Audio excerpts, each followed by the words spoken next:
नमस्कार, आपण पाहत आहात मराठवाड्यासाठी पीसीएन न्यूज एक पाऊल प्रगतीकडे। आता पाहूया दिवसभरातील ठळक घडामोडी। बीड जिल्ह्याचे पालकमंत्री धनंजय मुंडे यांच्या पुढाकारातून ऊसतोड कामगार पाल्यांच्या वसतिगृहाचा कायमस्वरूपी प्रश्न मार्गी लागत असून बीड पाठोपाठ आता शिरूर कासार तालुक्यात वसतिगृह उभारणीच्या सुमारे 9,91,00,000 रुपयांच्या अंदाजपत्रकास राज्य शासनानं प्रशासकीय मान्यता दिली आहे। याबाबतचा शासन निर्णय आज सामाजिक न्याय विभागाच्या वतीने निर्गमित करण्यात आला। शिरूर कासार तालुक्यातील या वसतिगृहाच्या उभारणीसाठी बाळासाहेब आजबे हेही कायमच आग्रही होते। सामाजिक न्याय विभागाचे मंत्री असताना धनंजय मुंडे आणि ऊसतोड कामगार व त्यांच्या कुटुंबियांच्या कल्याणासाठी स्वर्गीय गोपीनाथराव मुंडे ऊसतोड कामगार कल्याण महामंडळास मूर्त स्वरूप दिलं। याच महामंडळाच्या अंतर्गत धनंजय मुंडे यांनी ऊसतोड कामगाराच्या मुलामुलींच्या शिक्षण व त्यासाठी तालुका स्तरावर निवास व भोजनाची सोय मोफत व्हावी या दृष्टीने राज्यात 82 ठिकाणी वसतिगृह उभारण्याचा निर्णय घेतला। संत भगवान बाबा शासकीय वसतिगृह योजनेचे धनंजय मुंडे यांना जनक मानलं जातं। बीड जिल्ह्यात या अंतर्गत मुलामुलींसाठी मिळून 12 वसतिगृह उभारणी नियोजित असून ही वसतिगृह चालू शैक्षणिक वर्षात भाड्याच्या जागेत सुरू करण्यात आली आहे। धनंजय मुंडे यांच्या पुढाकारातून उभारणीच्या कामास 9,91,00,000 इतक्या निधी खर्चास शासनानं प्रशासकीय मान्यता दिली आहे। जिल्ह्यातील अन्य मान्यताप्राप्त वसतिगृह देखील स्वतःच्या जागेत व स्वतःच्या इमारतीत टप्प्याटप्प्यात उभे केली जातील असे धनंजय मुंडे यांनी म्हटलंय। बीड जिल्ह्याचे पालकमंत्री धनंजय मुंडे म्हणून पुनर्नियुक्त होताच जिल्ह्यातील विविध विकास कामांचा धडाका पुन्हा एकदा पाहायला मिळाला आहे। त्यामुळे काही दिवसांपूर्वी झालेल्या एका प्रशासनाच्या बैठकीत जिल्ह्याची तस्वीर आणि तकदीर बदलायची आहे हे धनंजय मुंडे यांनी केलेलं वक्तव्य त्यांच्या कार्यास समर्पक ठरताना दिसत आहे।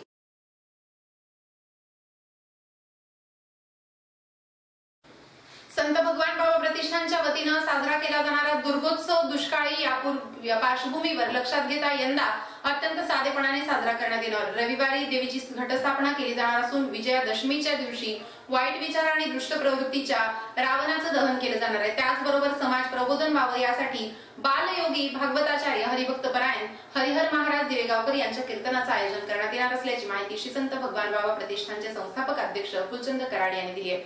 संपर्क कार्यालयात घेण्यात आलेल्या पत्रकार परिषदेत ते उपस्थितांशी संवाद साधत होते। फुलचंद कराड अध्यक्ष असलेल्या श्री संत भगवान बाबा प्रतिष्ठानच्या वतीनं दरवर्षी दुर्गोत्सव दणक्यात साजरा केला जातो। दरवर्षी मोंढा भागात देवीची घटस्थापना करून 9 दिवस विविध स्वरूपाचं भव्य सांस्कृतिक कार्यक्रम घेतले जातात। यंदा पावसानं दडी मारल्यानं बळीराजा संकटात आहे। अशा कठीण काळात मोठे कार्यक्रम घेणं योग्यच राहणार नाही। त्यामुळे यंदा हा दुर्गोत्सव अत्यंत साधेपणाने साजरा केला जाईल अशी माहिती फुलचंद कराड यांनी दिली आहे। रविवारी 15 ऑक्टोबर रोजी सायंकाळी फुलचंद कराड यांच्या कार्यक्रमासमोर देवीच्या विशाल मूर्तीची घटस्थापना करण्यात येईल। 9 दिवस विधिवत पूजा अर्चा चालणार आहे। दरवर्षीप्रमाणे यंदाही वाईट प्रवृत्तीच्या रावणाचं दहन केलं जाणार असून विजयादशमीच्या दिवशी तोतला मैदान येथे या कार्यक्रमाचं आयोजन करण्यात आलंय। लोक प्रबोधन व्हावं म्हणून यासाठी 19 ऑक्टोबर रोजी रात्री 8 वाजता बालयोगी भागवताचार्य हरिभक्त परायण हरिहर महाराज दिवेगावकर यांच्या सुश्राव्य कीर्तनाचं आयोजन करण्यात आलंय अशी माहिती श्री संत भगवान बाबा दुर्गोत्सव मंडळाचे संस्थापक अध्यक्ष फुलचंद कराड यांनी पत्रकार परिषदेत दिली आहे।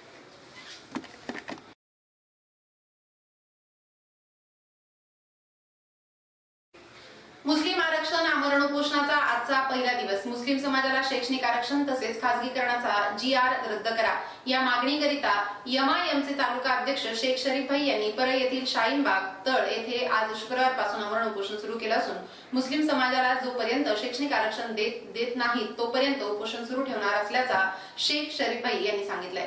परळ येथील शाहीनबाग तळ या ठिकाणी MIMच्या वतीनं आमरण उपोषण सुरू करण्यात आलं असून मुस्लिम आरक्षण समाजाला शैक्षणिक आरक्षण तसेच खासगीकरणाचा GR रद्द करा आदी मागण्या घेऊन MIM तालुका अध्यक्ष शेख शरीफ भाई हे आमरण उपोषणाला बसले आहेत। या उपोषणाला वंचित बहुजन आघाडीचे भाई गौतम आगळे, जिल्हा उपाध्यक्ष बीड गफ्फार खान, शहराध्यक्ष यांनी आपलं मनोगत व्यक्त करून पाठिंबा दर्शवलाय। मुस्लिम समाजातील अनेक प्रश्नावर आवाज उठवून समाजाची दुर्दशा झालेली असून सुद्धा महाराष्ट्र सरकार आरक्षण देत नाही हीच शोकांतिकाच। कोर्टानं 5% शैक्षणिक आरक्षण देऊन अनेक वर्ष झाली असून देखील राज्य सरकार मुस्लिम समाजाला अंत पाहत आहे। समाजातील अनेक प्रतिष्ठित नागरिकांनी व समाजसेवकांनी तसेच राजकीय नेत्यांनी आमरण उपोषणाला भेट देऊन पाठिंबा दिला। यावेळी परळ MIM शहराध्यक्ष कादर कुरेशी, कोर कमिटी सदस्य शेख अशफाक सेठ, नूरभाई कुरेशी, शेख जुबेर, शेख अनवर भट्टी, सय्यद इश्ताक भाई, नवाब पटेल साहेब, समद मुल्ला, सय्यद हुसेन, शेख नूरभाई, हमीद खान, अहमद खान, सय्यद बबलू भाई,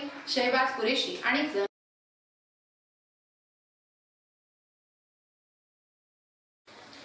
येत्या 2 दिवसात हिंदूचा महत्त्वाचा समजला जाणारा नवरात्र महोत्सव सुरू होत असताना महोत्सवात दरम्यान 9 दिवस परळी शहरास महावितरण कंपनीनं सतर्क राहून अखंडित विद्युत पुरवठा करावा, अन्यथा घडणाऱ्या अप्रिय घटनेस विद्युत महावितरण कंपनी जबाबदार राहील असा गंभीर इशारा शिवसेनेचे शहर प्रमुख वैजनाथ माने यांनी दिलाय. उपकार्यकारी अभियंता महावितरण कंपनी परळी वैजनाथ यांना दिलेल्या निवेदनाद्वारे शिवसेनेचे शहर प्रमुख वैजनाथ माने यांनी वरीलप्रमाणे इशारा दिलाय. निवेदनात पुढे म्हटलंय की सध्या हिंदूचा पवित्र सण नवरात्र महोत्सव नुकताच तोंडावर आलाय. वीज वितरण कंपनीचा गेल्या अनेक दिवसापासून परळी शहरात विजेचा लपंडा अगदी मनमानी वेळेचं भान न ठेवता चालू आहे. यामुळे अनेक दिवसांपासून परळी शहरवासीय मेटाकुटीला आली आहेत. आता दसरा सण आला असल्यानं नवरात्रीचे 9 दिवस परळी शहरातील महिला या कालरात्री देवी मंदिर डोंगरतुकाई देवीच्या दर्शनासाठी पहाटे व रात्रीच्या वेळी जातात. त्यांच्या अंगावर सोनं, चांदी व मौल्यवान दागिने असतात. तसेच विशेष बाब म्हणजे अंधाराचा फायदा घेऊन महिलांच्या इज्जतीवर ही अनेक वेळा व्यसनाधीन लोक हात टाकण्याचा प्रकार करतात. त्यामुळे विजेचं नियोजन करून सतत होणारा विजेचा लपंडाव बंद करणं आवश्यक आहे.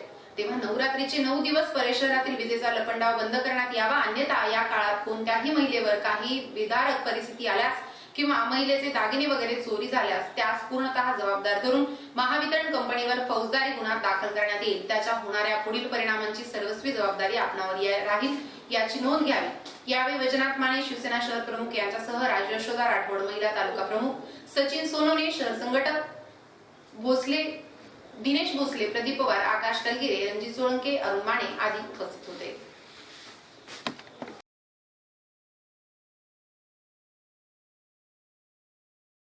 ॲडव्होकेट माधवप्पा जाधव मित्रमंडळ आयोजित गौरी सजावट स्पर्धेचा निकाल जाहीर करण्यात आला. या स्पर्धेमध्ये 625 स्पर्धकांनी आपला सहभाग नोंदवला होता. मतदारसंघातील विविध भागातून या नोंदणीला 2 दिवसात उत्स्फूर्त प्रतिसाद मिळाला. या स्पर्धेमध्ये विविध संदेश देणारे उत्कृष्ट देखावे स्पर्धकांनी व्हॉट्सअपच्या माध्यमातून मित्रमंडळाला पोहोचवले होते. प्रामुख्याने यामध्ये झाडे लावा झाडे जगवा, किल्ला देखावा, बाई पण भारी देवा, पंढरीची वारी, अंगणवाडी देखावा यासह अनेक धार्मिक सामाजिक संदेश देणारे देखावे स्पर्धकांकडून सादर करण्यात आले. सर्व विजेत्यांचं ॲडव्होकेट माधवप्पा जाधव मित्रमंडळाकडून अभिनंदन केलं गेले.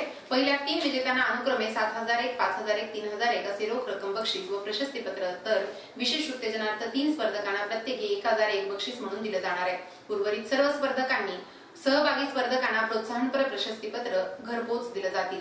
दरम्यान परिसरातील कलाकारांच्या कलागुणांना वाव मिळवून देण्यासाठी ॲडव्होकेट माधवप्पा जाधव मित्रमंडळ कटिबद्ध असल्याचं प्रसिद्धी पत्रकाद्वारे जाहीर केलं असून गौरी सजावट स्पर्धेला अल्पावधीतच दिलेल्या प्रतिसादाबद्दल सर्व स्पर्धकांचा आयोजकांनी आभार व्यक्त केले आहेत.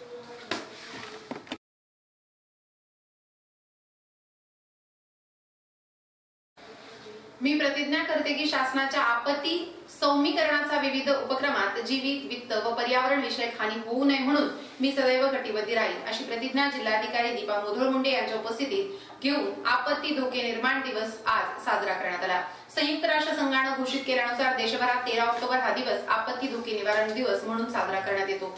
बीड जिल्हाधिकारी कार्यालय येथे जिल्हाधिकारी श्रीमती मुधोळ यांनी उपस्थित सर्व अधिकारी वर्गाला आपत्ती धोके निवारण दिवसाची प्रतिज्ञा दिली. यावेळी निवासी उपजिल्हाधिकारी शिवकुमार स्वामी यांच्यासह वेगवेगळ्या विभागाचे विभाग प्रमुख उपस्थित होते. याच इमारतीत जिल्हा नियोजन सभागृहातून निवासी उपजिल्हाधिकारी आणि जिल्हा आपत्ती व्यवस्थापन अधिकारी राजदीप बनसोडे यांच्या उपस्थितीत आपत्ती धोके निवारण दिवसानिमित्त प्रतिज्ञा देण्यात आली.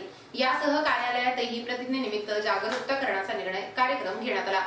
1 ते 31 ऑक्टोबर 2023 असा महिनाभर आपत्ती धोके निवारण बद्दल जिल्ह्यात जनजागृती करण्यात येते. या अंतर्गत 1 ऑक्टोबर ते 10 ऑक्टोबर पर्यंत राष्ट्रीय क्रेडिट कोर च्या विद्यार्थ्यांना अग्नी सुरक्षा, प्रथमोपचार तसेच आरोग्याशी निगडीत CPR चे शिबिर घेऊन कार्यक्रम आयोजित करण्यात आला.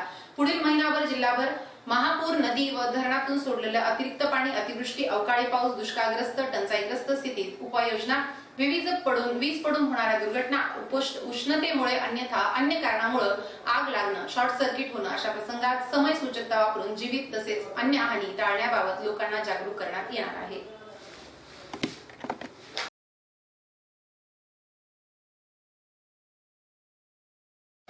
परळी नगर परिषदेचे कर्तव्यदक्ष कार्यालयीन अधीक्षक संतोष धोंडीराम रोडे यांची उपमुख्य कार्यकारी अधिकारी पदी पदोन्नती झाली असून त्यांना आहे त्याच ठिकाणी कार्यरत राहण्याचे आदेश नुकतेच प्राप्त झाले. त्यांचे सर्व स्तरातून अभिनंदन होत असून त्यांच्या या यशाबद्दल नगर परिषदेच्या अधिकारी कर्मचाऱ्यांनी शुभेच्छा दिल्या. याबाबत सविस्तर माहिती अशी की नुकतेच राज्यातील विविध नगर परिषदेच्या एकूण 73 अधिकाऱ्यांनी नगर परिषद प्रशासन संवर्ग पदोन्नती आदेश कर, प्रशासकीय सेवा कक्ष, महाराष्ट्र नगर परिषद कर व प्रशासकीय सेवा श्रेणी ब मधून श्रेणी अ मध्ये तात्पुरत्या स्वरूपात पदोन्नती पदस्थापना करण्यात येऊन त्यांच्या उपमुख्याधिकारी पदी पदोन्नती घेऊन होऊन नियमानुसार राज्यातील नगर परिषदेच्या ठिकाणी नियुक्त्या करण्यात आल्या। सदर आदेशात परळी नगर परिषद निवडणूक विभाग, जनगणना विभाग, मालमत्ता व्यवस्थापन आदी महत्त्वाच्या विभागात यशस्वीरित्या कारभार सांभाळून कार्यालयीन अधीक्षकांची महत्त्वपूर्ण जबाबदारी सांभाळणारे संतोष रोडे यांची देखील मुख्याधिकारीपदी पदोन्नती झाली असून त्यांना आहे त्याच ठिकाणी कार्यरत राहण्याचे आदेश नुकतेच प्राप्त झाले। संतोष रोडे यांच्या यशाबद्दल नगर परिषदेचे माजी नगराध्यक्ष जावेर खान पठाण यांच्यासह विशाल पाठक, किरण तायडे, बाबा पारेकर, विकास जगतकर, सिद्धेश्वर भोंगडे, गौतम वाघमारे आदी अधिकारी कर्मचारी त्यांचा शाल, श्रीफळ, पुष्पहार, पेठा बांधून सत्कार करत त्यांच्या भावी कार्याबद्दल त्यांना शुभेच्छा दिल्या।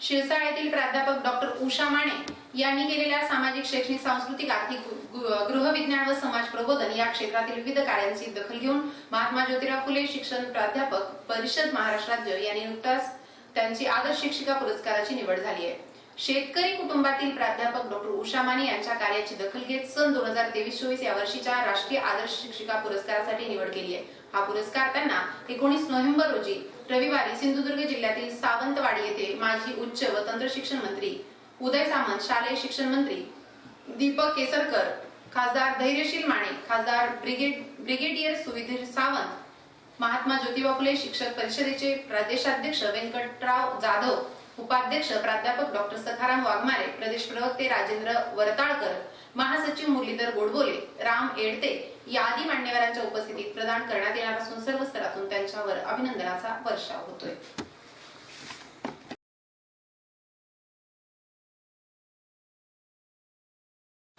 आता येथेच थांबू, उद्या भेटूया याच वेळी याच ठिकाणी। मराठवाडासाठी पीसीएन न्यूज एक पाऊल प्रगतीकडे। धन्यवाद।